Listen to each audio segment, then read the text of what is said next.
오늘 본문 말씀 저희가 함께 읽었죠. 잠언 8장 말씀입니다. 지혜와 명철. 여기 보니까는 이제 지혜와 명철을 의인화했어요. 그래서 이제 인격화했다는 거죠. 사람같이 대화를 그러면서 나눕니다. 핵심의 내용은 이렇게 붙일 수 있겠죠. 인격화했으니까 님이라고 그렇게 붙인다면 지혜님의 명철님에게 귀를 기울이고 그리고 잘 들으세요. 그런 말과 마찬가지입니다. 미국에 이제 어려운 분들을 도운 그런 이제 체리티 기관이 있는데 eBay for Charity 경매라는 그런 회사가 있어요. 그러니까 이제 이 어려운 분들 돕기 위해서 경매를 붙이는 이제 그런 회사거든요. 그 돈을 모아서 샌프란시스코에 빈곤한 사람들, 노숙자, 가정폭력도 사회 문제로 이제 어려움을 겪는 사람들 돕고 그런 문제를 개선하기 위해서 모은 자금을 다 씁니다. 근데 올해로 벌써 이제 20번째를 맞이한대요. 경매 당첨자는요, 뉴욕에 있는 유명한 스테이크 하우스에서, 여러분 워렌 버핏이라고 들어보셨습니까? 주식의 귀재라고 얘기하는 그런 워렌 버핏과 함께 이제 오찬을 하게 되는데, 그 경매에 그분과 점심을 같이 하는데 경매에 당선한 사람은 자기 지인 7명을 데리고 와서 함께 식사를 할 수 있다는 겁니다. 근데 요번에 이제 20회 때 당첨된 사람이 선이라는 회사에 저스틴 선 대표가 당첨이 됐답니다. 서로 경매를 한 거죠. 내가 워렌 버핏하고 점심을 하겠습니다. 점심을 하면서 스태프들을 가지고 데려가서 같이 대화를 나누면서 그분의 지혜를 얻겠다는 거죠. 어떻게 투자를 해야지 이게 이제 흔히 얘기해서 수익을 얻을 수 있겠는가. 그런 이제 경매에 들어간 겁니다. 근데 이제 최고 가격이 저스틴 선이란 그 대표가 경매에 이겼는데, 점심값이 얼마냐면 54억 1,520만 원 경매가예요. 그러니까 그분하고 점심을 먹는데 54억 1,520만 원입니다. 당연히 점심 한 끼예요. 그리고 이제 그분과 얘기를 나누면서 질문하는 거죠. 미래에 대해서 어떻게 생각하십니까? 우리 회사에서 이러이러한 투자를 하려고 하는데 워렌 버핏 선생님은 어떻게 생각하십니까? 그럼 그분이 이제 자기 나름대로의 지혜를 나누는 거죠. 뭐 이런 일 저런 일, 또 세계 정세가 이렇고 경제의 흐름이 이러니까는 이런 것에 이렇게 투자하면은 아마 이제 잃는 부분도 있지만 얻는 부분이 더 많을 겁니다. 근데 그 얘기를 듣기 위해서 54억을 지불하고 점심을 먹는 거죠. 그분하고 앉아서 얘기하는 게 그렇게 귀한가 봐요. 이번에 무엇을 여쭤봤을까? 그리고 워렌 버핏은 뭐라고 얘기했을까? 참 궁금하죠. 점심 안 먹어도 그것만 알면 되는 거니까 궁금한 겁니다. 근데 흥미로운 것은요, 그분과 54억, 60억을 낸 사람도 있었고요. 근데 그 돈을 내고 점심을 먹은 후에 큰 회사니까 그분의 지혜를 담아서 정말 그걸 잘 실천하면은 항상 점심값보다 훨씬 많은 수익을 낸다는 겁니다. 그래서 이제 여러분, 그런 돈을 내고 왜 점심을 먹나 생각할지는 모르겠지만은 점심시간에 나눠지는 그 지혜가, 말 그대로 이제 그 돈을 상회하니까 당연히 이제 그렇게 하겠죠. 오늘 말씀은 사실 그런 겁니다. 지혜와 명철을, 하나님의 지혜와 명철을 그렇게 생각하라는 겁니다. 우리는 그렇게 생각하지 않잖아요. 하나님의 말씀을 그런 마음으로 바라보라고 계속 좀 나를 봐라. 지혜와 명철이란 그 인격이 그렇게 나를 보라고 계속 얘기하죠. 8장 10절 말씀에 너희가 은을 받지 말고 나의 훈계를 받으며 정금보다 지식을 얻으라. 대저 지혜는 진주보다 나음으로 원하는 모든 것을 이에 비교할 수 없습니다. 이렇게 얘기를 합니다. 참 그래요. 이 표현에 의하면은 뭐 워렌 버핏 54억 그렇게 그 점심 나누면서 지혜 얻는 것보다 더 하나님 말씀이, 여기 하나님의 지혜와 하나님 가져주시는 명철이 더 중요하다. 뭐 그렇게 말씀하시는 것과 마찬가지. 그 효과에 대해서 잠언 8장 14절부터 21절에 길게 말씀합니다. 내게는 계략과 참 지식이 있으며, 이렇게 명철이 얘기하는 거죠. 나는 명철이라. 내게 능력이 있으므로 나로 말미암아 왕들이 치리하며 방백들이 공의를 세우며 나로 말미암아 재상과 존귀한 자 곧 모든 의로운 재판관들이 다스리니라. 나를 사랑한 자들이 나의 사랑을 입으며 나를 간절히 찬 자가 나를 만날 것이다. 부귀가 내게 있고 장관 재물과 공의도 그러하니라. 내 열매는 금이나 정금보다 나으며 내 소득은 순은보다 나으나니 나는 정의로운 길로 행하며 공의로운 길 가운데 다니나니 이는 나를 사랑하는 자는 자기 재물을 얻어서 그 국간에 채우게 하려 함이라. 이렇게 말씀하세요. 여러분 한번 생각해 보세요. 이제 이 구약의 성경의 인물들은요, 어렸을 때부터 이 성경 구절을 잠언 다 외워요. 시편 다 외우고 잠언을 다 외우니까 말 그대로 이제 정말 뭐 이 자체가 하나의 생명이죠. 하나님 말씀이. 그래서 우리가 하나님 말씀을 대하는 태도하고 좀 다르지 않습니까? 뭐 우리가 좀 어려운 일 있으면은 이제 왜 담임 목사를 찾아요? 성경을 보세요. 그렇게 하고 뭐 괜히 이상한 사람 쫓아가서 어디로 이사 갈까요? 그러지 말고 성경을 보다 보면 지혜를 주실 거예요.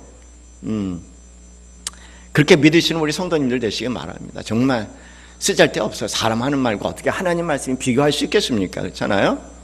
워렌 버핏 하나님이라도 안 되죠. 사람이 하는 말이니까.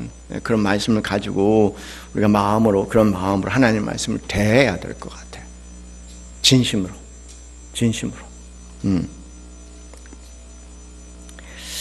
오늘 이 표현 가운데 아주 흥미로운 표현이 12절 말씀에 있습니다. 12절 말씀에 이렇게 기록이 되어 있죠. 나 지혜는 명철로 주소를 삼으며 지식과 근신을 찾아 얻나니, 이렇게 말씀하세요. 이게 지혜 그리고 명철이라는 두 단어를, 사실 여러분 이 시편도 그렇고 잠언도 그렇고 다 시 구조로 돼 있어요. 그래서 이제 여러분 그 시편 말씀드렸을 때 그런 말씀드렸죠. 뭐 다 시니까 어떤 형식을 가지고 있다고 말씀을 드렸어요. 이 이스라엘 사람들이 가지고 있는 성경의 유명한 그 시 편성법이 뭐냐면 대꾸법이라는 것이 있다고 말씀을 드렸어요. 똑같은 단어인데, 똑같은 의미인데 단어를 바꿈으로 인해서 그 의미를 강조한다. 그렇게 얘기하죠. 어떻게 보면 지혜란 말, 명철이란 말, 지식이란 말, 근신이란 말 다 같은 말일 수 있어. 그런데 그를 이제 약간의 뉘앙스를 바꿔서 이렇게 표현함으로 인해서 이제 더 그 의미를 강조하는 그런 강조법이 이제 대꾸법이라고 그렇게 얘기를 합니다. 그렇지만 실제로 좀 지혜하고 명철은 다른 것 같아요. 나 지혜는 명철로 주소를 삼는다. 이렇게 얘기를 합니다. 여기 뭐 지혜라는 말은 헬라 말, 이 히브리 말로 호크마라고 얘기합니다. 호크마가 지혜죠.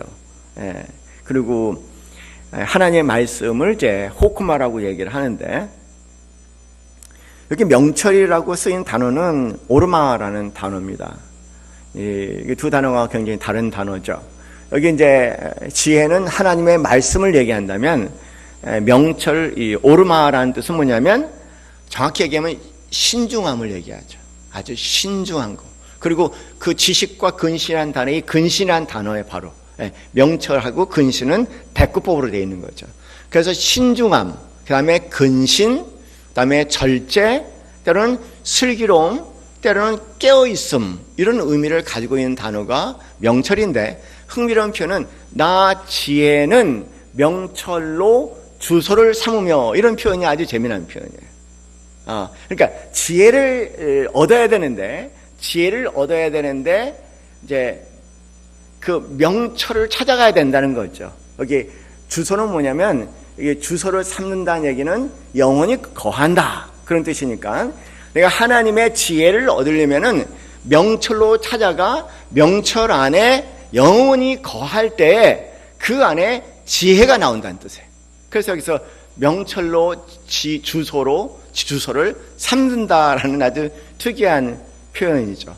앞에서 잠깐 예화를 들어서 말씀드렸다면 이제 워런 버핏하고 점심 약속이 스테이크하우스가 있지 않습니까? 그럼 주소를 가지고 스테이크하우스가 어디 있지? 그리고 이제 스테이크하우스에 찾아가는 거예요. 그 주소를 가지고. 그러니까 거기 도착해갖고 이제 그분에게 묻는 거죠. 어떻게 해야지 투자를 올바로 할 수 있을까요? 그렇게 묻는 거랑 마찬가지예요.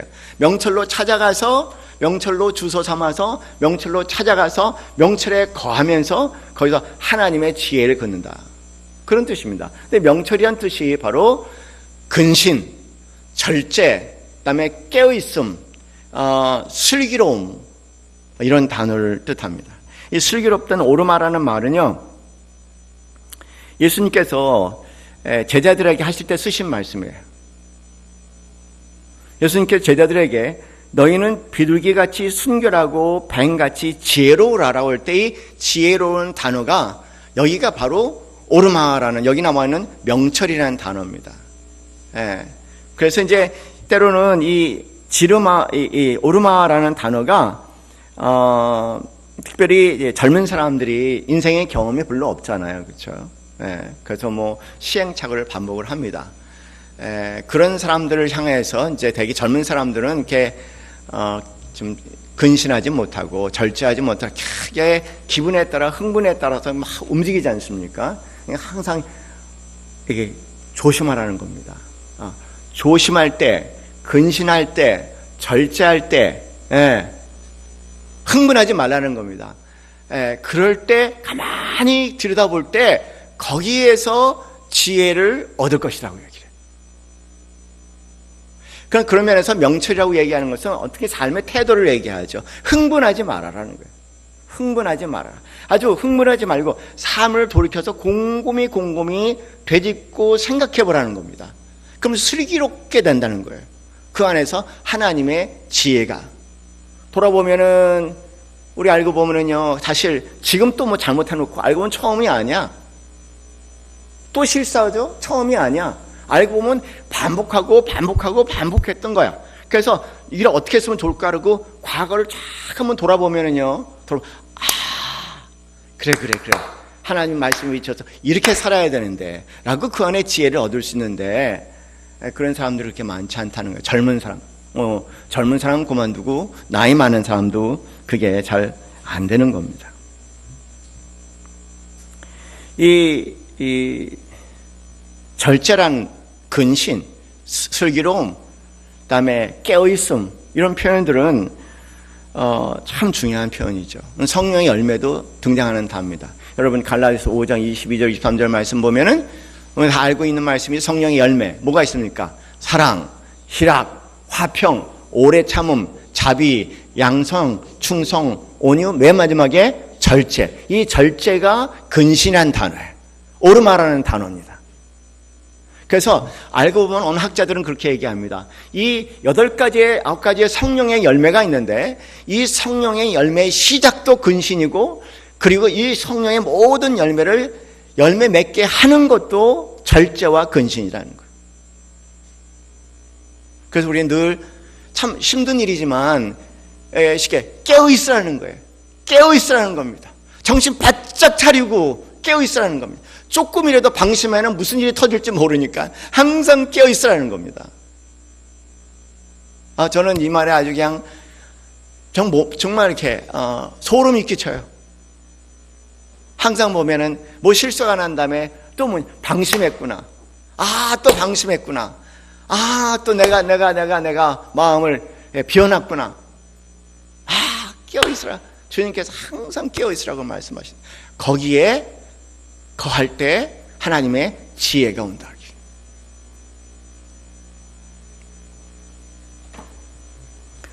이 오르마라는 것, 명철이라는 것은 깨어있음이라는 것, 절제라는 것, 근신한 단어는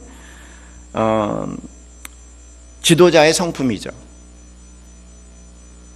목회 서신 그렇게 얘기하면은 사도 바울이 이제 디모데나 또는 디도나 교회 지도자들에게 어떻게 그 지도자로서의 품성을 갖고 와야 될지 가르치는 말씀인데, 거기에도 이 단어들이 등장해요. 디도서 1장 8절 말씀이면 오직 나그네를 대접하며 선을 좋아하며 근신하며, 단어가 등장해요. 근신하며 의로우며 거룩하며 절제하며. 이게 이제 하나님 지도자의 성품이라고 얘기하는 거죠. 디모데 전서에서 디모데에게 감독관이 해야 할 중요한 역할에 대해서 말씀하시면서 한 아내의 남편이 되며, 그다음에 절제하며 근신하며 아담하며 아내를 대접하며 가르치기를 잘하며. 이게 근신, 아담, 근신, 절제, 아담이라는 단어가 다 오르마와 관련된, 여기 나오는 명철과 관련된 단어라는 겁니다.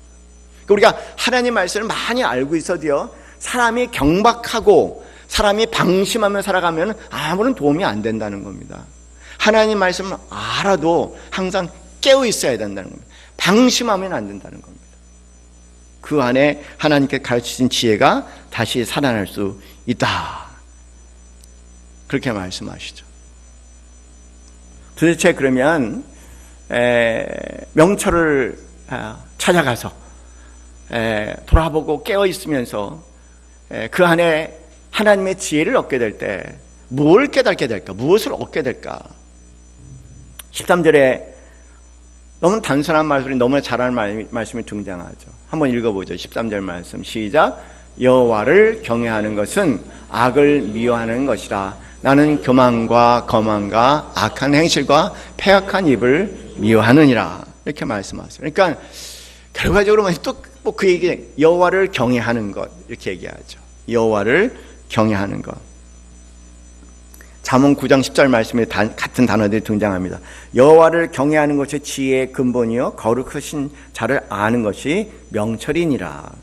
잠언 1장 7절 말씀에도 시편 말씀에 계속 등장하는 게 여호와를 경외하는 것이 지식의 근본이거늘, 그렇게 어떻게 보면 돌고 도는 것 같아요. 결과적으로 여호와를 경외하는 건데, 본문 말씀의 특이한 부분은 도대체 여호와를 경외하는 것이 무엇입니까? 그랬더니 첫째, 악을 미워하는 것이다. 악을 미워하는 것이 뭐냐? 교만과 거만이라고 얘기해요. 교만과 거만. 교만과 거만은 뭘 얘기하냐? 그냥 자기 중심주의를 얘기하죠. 내가 하나님 자리에 대신 앉아서 내 생각을 척도 삼아서, 내 지혜를 척도 삼아서 살아가는 것, 그것을 이제 교만과 거만이라고 그렇게 얘기를 합니다. 인간에게 가장 큰 도전이 바로 이 교만이라는 단어예요. 정말 어렵습니다. 저는 정말 교만은 교만이 그쪽 제가 뭘 좀 알잖아요, 그죠? 아주 죽겠어요. 모른 척 할 수도 없고 아는 척 할 수도 없고, 말하자니 교만하니요. 안 해도 이거 어쩌나 걱정이고, 말을 하면은 또 그게 교만이 되고, 하여간 굉장히 어려운 제목입니다. 여기 C.S. 루이스가 쓴 책 가운데 순전한 기독교라는, 여러분 기독교인데 클래식 책 있지 않습니까? 이 순전한 기독교라는 이 책에 C.S. 루이스가 192페이지에 이런 제목을 가지고 쓰세요. 가장 큰 죄 뭘까? 가장 큰 죄. 자, 좀 길지만 제가 읽어드릴게요. 이제 기독교 도덕 중에서 다른 도덕과 가장 날카로운 차이를 보이는 부분을 다룰 차례가 되었습니다. 이 세상에 사는 사람이라면 누구도 자유로울 수 없는 악이 하나 있습니다. 누구도 자유로울 수 없는 악이 하나 있대. 그러면서도 다른 사람에게 그것이 나타나면 누구나 혐오하는 악. 누구도 여기서 자유할 수 없는데 누구에게 이걸 보이면 막 혐오한다는 거죠. 그리스도인 말고는 자신에게도 그런 악이 있다는 것을 생각조차 못하는 악이 있습니다. 저는 사람들이 자기는 성질이 고약하다거나 여자나 술이 약하다거나 심지어 겁쟁이라고 인정하는 말은 들어보았습니다. 그러나 그리스도인이 아니면서도 이 악이 자신에게 있다고 고백하는 말은 지금껏 들어본 적이 없는 것 같습니다. 동시에 그리스도인이 아니면서도 다른 사람에게 이 악이 나타날 때 조금이나마 자비를 보여주는 사람 또한 거의 만나본 적이 없습니다.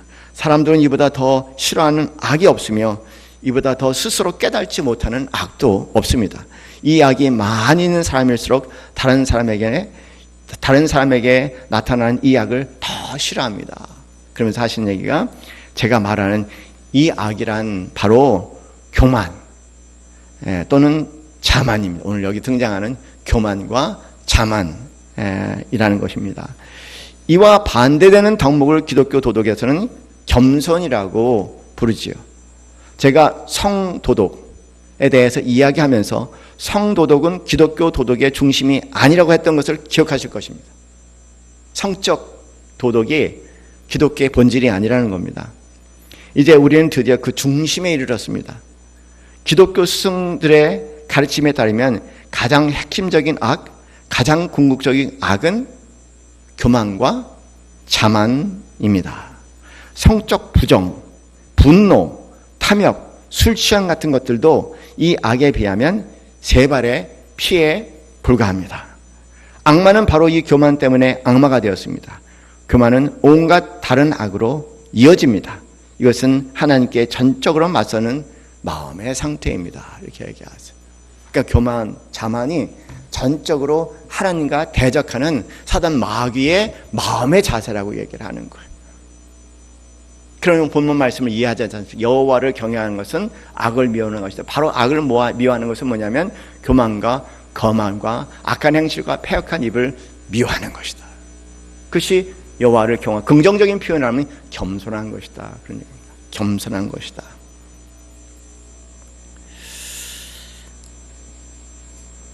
사람들은 이게 참 어려워요. 그게 이제 우리 목사들끼리 여러 목사들끼리 모여서 이런 얘기 저런 얘기를 해요. 제가 제일 속이 뒤집히는 게 잘난 척하는 사람. 아이고 저거 또 잘난 척하고 있구나. 그 누가 지금 그렇다는 거예요. 제가 그렇다는 거예요. 저희 어머님이 돌아가시면서 입신을 왔다 갔다 하시면서 일주일 동안 하신 말씀을 기록한 게 있습니다. 기록했는데 그런 말씀을 하시더라고요. 노 목사, 내가 회개했어. 뭐려? 너희 형이 있잖냐? 예. 내가 네 형 보러 맨날 교만하다고 얘기했지 않냐? 그랬죠. 교만하죠. 아니야. 교만하다고 얘기한 내가 교만한 거야. 그걸 제가 참 적고 그 베껴 쓰고 잊어먹을까 봐 또 복사하고 여러 부 카피를 가지고 있거든요. 그런데 별 효과가 없어. 그렇게 언제 그게 그렇게 중요하다고 얘기했는데 남는 흔적이 없는 거예요.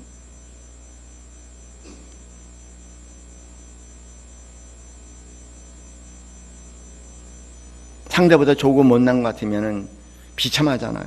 그래서 교만하지 아니한다는 것은 참 힘든 것 같아요. 차라리 그냥 교만하지 말자, 겸손하자라고 보다도 그냥 차라리 그냥 나 교만해요, 나 교만해 이렇게 아주 공공연하게 떠들고 다니는 게 차라리 낫지 않을까 모르겠어요. 그러면 기회나 있을 것 같아. 우리의 문제는 교만한데 교만하지 않은 척하는 것이 교만의 뿌리가 되어버리는 것 같아요. 나 교만해, 랄랄라 룰룰루, 나 교만해, 나 떠버릴게요, 나 자랑할게요. 막 차라리 이러면 귀엽기나 하죠. 그럼 아이고 귀엽다고 그러고 그렇게 시기도 안 해. 모자라다고 얘기하지. 차라리 그게 나을 수도 있어요. 아주 공공연하게 교만하면은 차라리 치유될 수 있는 그런 가능성도 있죠. 사랑하는 성도님들, 우리 한 가지 기억했으면 좋겠어요. 세상에 가장 불행하냐 뭐냐면 내가 제일 클 때가 불행해. 내가 중심이 될 때가 늘 불행하다는 것. 여러분 무슨 말인지 이해가 되세요? 내가 전부가 되고자 할 때가 제일 불행한 거예요. 내가 제일 크고자 할 때가 제일 불행한 겁니다. 가장 온전하고 행복한 삶은요, 그냥 하나님이 엄청나게 커져갖고요, 하나님이 엄청나게 커져갖고 내 흔적이 없어질 때가 가장 마음에 짐도 없고 가장 행복한 것 같아요. 임상적으로 제가 말씀을 드리는 거예요. 임상적으로. 가끔 가다가 제가 하는 재미난 일 중에 하나가 뭐냐면 그냥 하늘을 쳐다본다고 제가 말씀드렸잖아요. 하늘 영성이래. 하늘을 쳐다본다고 하늘 가만히 가만히 쳐다보고 때로는 저 우주 밖에서 내 자신을 바라보게 되면은 먼지만도 못하잖아요. 예. 그러면 이상하게 마음이 점점 가벼워지고 편안해지는 거예요. 그런데 상대적으로 하나님이 작아지고 하나님이 먼지같이 작아지고 보이지 않을 정도로 작아지고 내가 전부가 되면은요 정말 힘들어. 재앙도 그런 재앙이 없고 불행도 그런 불행이 없는 것 같아요. 그렇게 겸손하려고 해서 겸손하는 것이 아니라 하나님만 커지면 돼요. 그냥 하나님, 그냥 하늘을 볼 때마다 거대한 하나님 그런 나라는 존재를 한번 느껴볼 수 있으면 좋겠어. 그러면은요 우리는 비도요 겸손의 실체를 조금 경험할 수 있지 않을까. 그 안에서 나의 부질없는 실수에 대해서 웃을 수 있고, 나의 같지도 않은 굉장히 큰, 내가 크면은요 내가 죄 하나 져도요 내가 이만하면 죄가 이만해지잖아요. 그렇잖아요. 한번 생각해 보세요. 내가 뭐 하나 잘못했어. 근데 내가 이만해. 내가 전부야. 그럼 내가 전부가 잘못이 되는 거예요. 근데 하나님이 크고 나는 작으면은 내 잘못도 작은 거고요. 그래서 자유할 수 있죠. 그래서 자유할 수 있어요. 답은 그래서 우주보다 큰 하나님이 전부예요. 여러분, 우리 하나님께서 우리에게 지난주에 제가 영생에 대해서 몇 주간 설교하겠다고 얘기했는데 안 하기로 했어요. 그리고 주일날 하기로 해서 어느 분이 막 항의를 하시더라고요. 주일날 나오기 싫은, 수요일날 나오기 싫은데 왜 그 중요한 것을 수요일날 하세요? 주일날로 바꿔주세요. 그러니까 할 수 없이 이제 알았습니다. 그리고 이제 주일날로 바꾸기로 하고요. 계속 전 또 지혜서로 또 넘어가고 있는 거예요. 그러니까 이번 주일부터 한 6주에 걸쳐서 계속 영생에 대한, 영생이 도대체 뭔가에 대한 얘기를 할 겁니다. 그래서 제가 지난주 수요일날 하도 항의를 들어갔고요. 수요일날 못 나온다. 아파서 못 나온 사람 마음도 헤아리지 못한다. 간신히 주일날 나오는데 그날 그 중요한 걸 듣게 해주셔야죠. 내가 언제 죽지? 예. 그냥 알았습니다. 근데 사과하고 그냥 주일 하고요. 그 다음에 오늘부터는 수요일날 계속 지혜에 갔으니까는 이제 9장까지만 하면 돼요. 지혜 장은. 예. 나머지는 이제 저는 방학하려고 합니다. 수요일날 아마 4주에 걸쳐서 8월달에 장고 목사님 수요일날 다 할 텐데 무슨 말씀이 할까 내가 기대가 되는 거예요. 잘 준비하세요. 야단 맞지 말고 잘 준비하시기 바랍니다. 수요일날 그냥 열심히 하셔가 가면 나를 좀 뜨겁게, 우리를 좀 뜨겁게 만들어주시면 너무 감사해요. 저 좀 쉬어야 되잖아요. 그렇죠? 주일날 좀 더 몰두하고 방학이나 방학답게 수요일날은 좀 와서 예배하고 찬양하고 말씀 준비하지 않고 편하게 하나님 바라보고 기도하고 그런 8월의 휴식이 되기를 바랍니다. 여러분, 하나님만 바라봅시다. 하나님만 바라봅시다. 우리가 허상적인 삶을 살아요. 죽으면 다 아무것도 아니야. 죽으면 아무것도 아니에요. 지지고 볶고 울고 보고 싸우고 했던 것도 아무것도 아니에요. 아무런 의미가 없어요.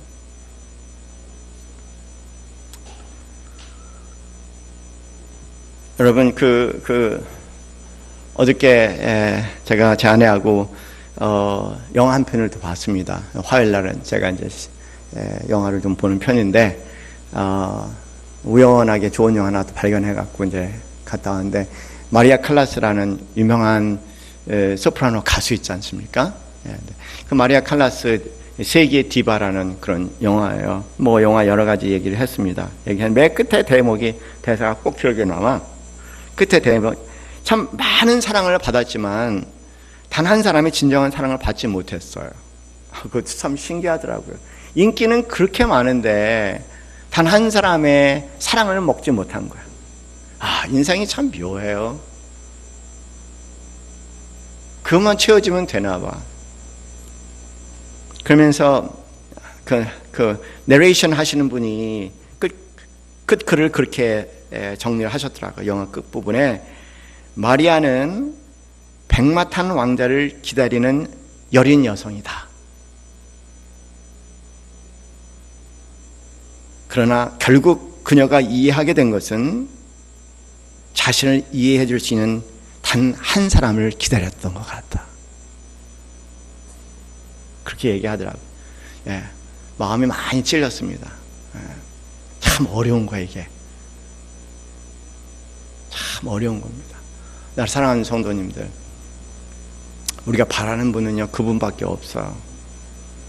우리가 이런 사랑 저런 사랑 구걸하지만 그건 단 한 사람의 사랑을 사실은 구하는 겁니다. 영원하신 하나님의 사랑. 이런 사람 저런 사람 이해받기를 원하지만 그는 알고 보면은 다 이해 못 해줄 사람이고, 우리가 진정 이해해지기 원하는 사람 단 한 사람이. 오늘 우리 그 한 시인이 오셔서, 천소 시인이 오셔서 너무 좋은 강의를 해주셨어요. 그죠? 저는 아주 감동받았습니다. 근데 그분이 그 읽어주신 시 한 편이 있어서 마무리하면서 제목이 범상치 않죠? 뭐 남편 이렇게 돼 있으니까 이제 제목이 범상치가 않아요. 어디 있냐? 여기 인쇄물 나눠주셨는데 열심히 써놨는데 그거 좀 접어놨는데 그 찾으려니까 안 나타나네. 그거 여기 나왔습니다. 문정희 시인의 남편이라는 거예요. 아버지도 아니고 오빠도 아닌 아버지와 오빠 사이에 촌수쯤 되는 남자. 내게 잠 못 이루는 연애가 생기면 제일 먼저 의논하고 물어보고 싶다가도 아차 다 되어도 이것만은 안 되지 하고 돌아 누워버리는 세상에서 제일 가깝고 제일 먼 남자. 이 무슨 원수인가 싶을 때도 있지만 지구를 다 돌아다녀도 내가 낳은 새끼를 제일로 사랑하는 남자는 이 남자일 것 같아 다시금 오늘도 저녁을 짓는다. 그리고 보니 밥을 나와 함께 가장 많이 먹는 남자, 나에게 전쟁을 가장 많이 가르쳐준 남자. 그렇게 시가 끝이 나요. 그 남자 하나님밖에 없어요. 그 여자도 하나님밖에 없고 그 남자도 하나님밖에 없어요. 거기서 찾지 않으면 우리는 그 누구에게 그 남자, 그 단 한 번의 그 남자, 그 난 여자도 될 수가 없는 것 같아요. 하나님을 경외하는 것이 지혜의 시작이다, 근본이다. 하나님이 여러분의 삶의 전부가 되기를 바랍니다. 그냥 온통 하나님의 점유가 되어서 전부가 되어주신다면은 우리가 애쓰고 수고했던 삶의 열매들이 그 안에 다시 한번 주렁주렁 매달리는 그런 신기한 삶을 우리가 경험하게 될 겁니다. 우리 기도합시다.